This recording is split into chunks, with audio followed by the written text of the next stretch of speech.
सकाळी उठलं की पारिजातकाची फुलं गोळा करून आणण्यात एक वेगळीच मजा असते आणि याचा सुगंध खूप सुंदर येतो। तुम्हाला कोणतं फूल आवडतं कमेंटमध्ये मला नक्की सांगा। काल वाऱ्यामुळे 2-3 नारळ पडले होते, त्यातले 2 नारळ फोडले तर त्याला कोंब आला होता। म्हटलं चला बरं झालं, आता याचं रोप बनवू आपण।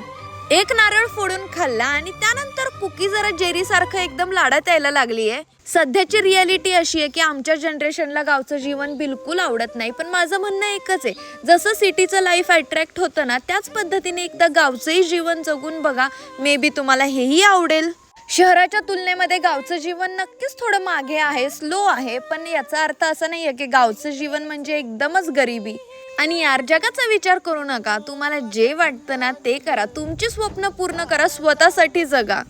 गोठ्यामध्ये चक्कर मारल्यानंतर घरी येता येता मध्येच हे चिक्कूचं झाड दिसलं आणि याला छोटे छोटे फळं लागलेत। आता सीताफळाच्या बागेमध्ये गेले आणि डोळा लागल्यामुळे आता सीताफळं तोडू शकतो। 1-2 सीताफळं तोडून आणले, उसाच्या शेतामध्ये चक्कर मारली, छान उसाची वाढ झाली आहे।